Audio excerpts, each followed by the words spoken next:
I'm doing something different today. I'm going to pull back the curtain on how I actually run my business as an introvert. I teach people how to market without draining themselves. So it would feel pretty hypocritical of me if I had a business that was running me to the ground, right? I feel like there's an assumption that energy-led marketing means that you're barely visible or that you only have the energy to post once a month and you want to hide the rest of the time. But that's not really the case, and definitely not what I do. I'm actually quite active in my marketing. I'm on social media regularly, I send weekly emails, I record this podcast, I go to events, I have client calls, and everything else in between. The difference is that I've structured everything in a way that works with my energy, not against it. And today I want to show you how I do that in case it inspires you too. Let's start with the thing that I think makes everything else possible, which is clarity in my messaging. Now, I'm not just saying that obviously because I'm a messaging coach as well, but I'm quite active on social media. I post regularly, I show up on stories, I engage with people's content. And the key to me doing that without it feeling draining is number one, because I only show up on the platforms that I actually enjoy being on, but also where I know that my ideal clients are going to be. And I've also curated my feeds so that they show up to feel like good vibes only. I try not to follow accounts or content that feels like it's going to be an energy suck. The key reason that I can show up in my marketing without it feeling draining is because I'm so clear on what I stand for and who I'm talking to. And I know I bang on about this all the time, but when you're really passionate about your why and your purpose to the core, you don't sit there for an hour staring at a blank screen trying to figure out what to say. You can post on the fly because you're not second guessing yourself. Like, I can be out and about and see something that connects to what I teach and just share it because I feel so inspired.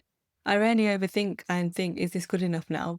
I mean, I used to back in the day. Nowadays, I just post and then move on with my day. And I think that's the compound effect of doing that deeper foundational work and obviously being in business for as many years as I have been. And yes, getting clear on your messaging is an ongoing thing. Obviously, if you need help with that, shameless plug, I'll put some links in the show notes for you. But genuinely, just really getting comfortable with who you are and taking that time to think about how you want to show up and what you want to stand for and what you want to be known for makes everything else so much easier. Because you're not just creating from scratch every single time, you're sharing from a place that really feels true to you, but also something that you know the people you're trying to attract want to hear as well. And this applies across everything, like through emails, podcasts, even conversations at networking events. That when you're really clear on your messaging, you're not performing, you're just being you, and that takes so much less energy. So that's foundation number one. And honestly, without that clarity, none of the other stuff will work. And then let's talk about my actual marketing rhythm. So I have weekly non-negotiables when it comes to my marketing, which is at least one email to my list, one podcast episode, and at least 3 posts a week across Instagram and LinkedIn. Then I do stories in between when inspiration strikes. Now, some of you might think, oh, that sounds like a lot. Yeah, it would be if you're creating each thing individually from scratch. But if you think about it, I have one long form piece of content, which is my podcast episode. And if I wanted to, I could use that as a base for the content for the week and then repurpose bits of it onto my email and onto my social media posts. And that's energy saving in itself. But it doesn't feel like a lot to me because I found a rhythm that actually works and more importantly, something that I enjoy. Maybe I'm biased because I teach marketing, but I like having conversations and I like seeing what people are up to and I like to be connected. And that's genuinely what marketing is. It's building relationships through your content. I think a lot of people, when it comes to marketing, feel they should be doing this or should be doing that because maybe you've been scrolling and you've seen a coach say, this is the next big thing. And then you might see a trend and then you see this and you're like, oh my God, I don't know what to do. And it's a lot, right? The difference with me now is I don't look at that noise or force myself to show up in a way that doesn't feel genuine to me because I think your energy is felt. And if you're putting stuff out there that feels not like you, your audience are going to feel it. I think that's one of the reasons I rarely do those talky videos on social media because I find them really cringe and really hard to do. And you know what? That's fine. This podcast is my way of letting people hear my voice and get a sense of my personality. And I also use B-rolls, which are like short snippets of my everyday life in my reels, just to give people another idea of like my lifestyle content without me having to talk to the camera. So again, I'm using these different mediums to suit me in the way that feel comfortable for me.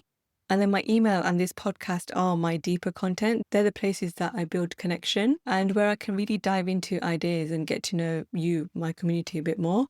If you like this podcast, I think you like my emails. And all of this might sound a lot or it might sound doable to you.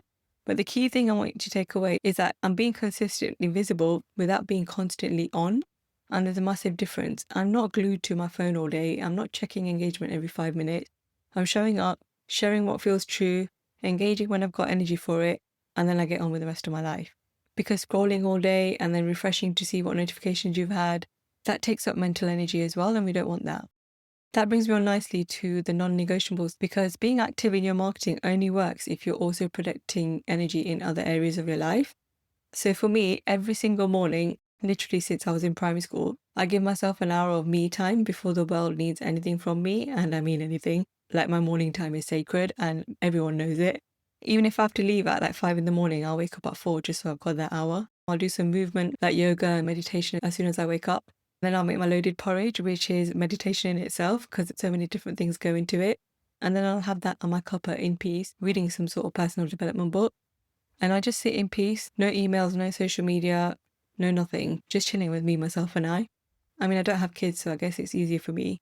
But for me, it's not a nice to have, it's a non negotiable because when I skip this time, everything else feels so much harder and definitely more cranky. I'm more reactive, I'm more likely to get pulled into other people's energy.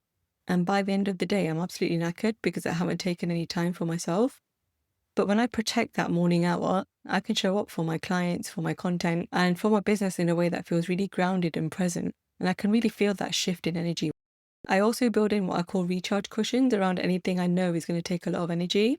Essentially, it's buffer time before and after client calls or an event I've got to go to or anything that I know is going to take up a lot of energy. I'll just take 5 to 10 minutes to just ground myself, take a deep breath, just review my notes, just not rush into whatever I'm going to be doing basically, so that I can get myself ready and be fully present with the client or sales call or event or whatever I'm going to be going into. And after calls and events, especially if it's been a full day of them, I won't book anything else the next morning. I make sure I give myself good time to process and recharge because I know I'm going to have that introvert hangover. I'll use that time to just chill and maybe do light work like emails or admin or something like that. But I know that's going to happen and I put them in my diary, and that's the difference. So I don't feel guilty about taking time off in inverted commas.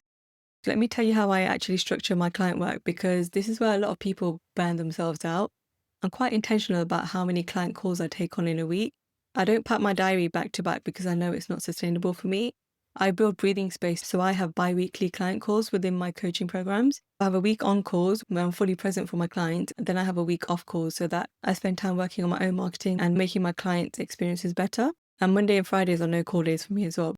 Another thing I've just started doing is getting people to apply for my program so I can make sure they're the right fit. And I'm not afraid to turn people away if they're not ready yet. Maybe they haven't had clients yet, or maybe they haven't got like an offer in place. If I know that I'm not going to be able to help them yet, or they need to do something else first, I think it's a disservice for me not to tell them that. And I don't want to work with them or make something feel hard if I get that feeling from the offset that this isn't going to be a good relationship. And it works the other way around as well. Like, I know I might be saying no to money in the short term, but if it means that I get to work with people who are actually ready to do the work, get the results, and also who light me up and make my working life fun and not drain me, then I'm going to choose them. And also, when you turn someone away with genuine care and point them in the right direction, they remember that. And I know because I've had so many people come back to me months later when they're ready, or they recommend me to people in their network because they trusted that I had their best interests at heart, which I obviously did. So by being selective with who I work with, it's not just about protecting my energy, although it absolutely is that. It's also about me making sure that I can do my best work with the people that I do take on. So that's the client side. Let me talk about some of the decisions I've made behind the scenes that might not be so obvious from the outside. So we know having some sort of long form content is important for building connection. And I chose to do a podcast instead of a YouTube channel. And I know loads of people are going to say video is where it's at. And yeah, they're probably right. But the thought of filming and editing videos every week doesn't light me up. No, thank you. That would drain me so fast. And yeah, I could get someone else to do it for me, but it would still feel hard for me to record the videos in the first place. Where I was sitting here with my mic, just chilling in my casuals and talking to you, it just feels easy. It feels really natural, and I hope it comes across that way as well. And because it feels like that, it doesn't feel like a massive energy drain. I can actually be consistent with it because I'm actually enjoying it.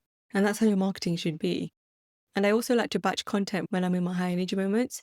Like if I'm in a flow state and the words are just pouring out of me, I'll rarely create just one thing. I'll create as much as I can while I'm in that energy because I know there will be days where my brain is just like, no, computer says no.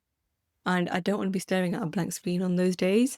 Another thing people don't talk about that much is I'm a woman, so I will have those days, let's face it, which means that I also work to my cycle. So there are weeks where I'm naturally going to be more outward facing and social, and weeks where I need to be more internal and gentle with myself. So I'll plan my business activities around that too. I tend to do more client calls and content creation and like peopling stuff in my high energy phases, and then the more admin and behind the scenes work in my kind of leave me alone phase. I'm not that bad, but if you're a woman, you'll know what I mean. What else? Another thing is that I keep my offers quite lean. So I've experimented with loads of different things, but ultimately I keep going back to Silent Storm, which is my main offer, and it's been my signature for ages. And I've tried different things like shorter intensives, group programs, and just mini programs off the back of it just to see what lights me up and what my audience wants. And sometimes things work and sometimes they don't, and that's okay. It's all learning. But ultimately, I keep coming back to Silent Storm because it genuinely lights me up. I think it's okay to have one main thing as your main thing because it keeps all the focus there. But for some people, that gets boring and they want loads of different things. So I guess experiment and see what works for you. And I'm going to be really honest with you here. I don't always get this right. There's obviously going to be times when I overcommit when the business needs it. Sometimes I'll say yeah, even though my gut's saying no. And sometimes I push too hard because I leave everything to the last minute and then end up needing a massive recovery period after. It's all okay. We're still learning. The whole walk the talk thing, it's practice. I'm not saying I'm perfect.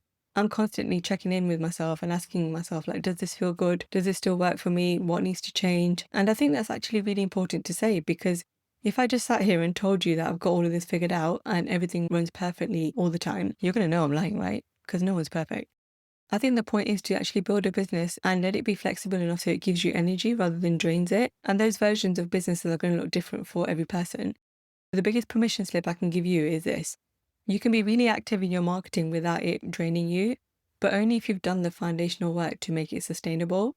And that means getting really clear on your message so that you're not starting from scratch every time you create content.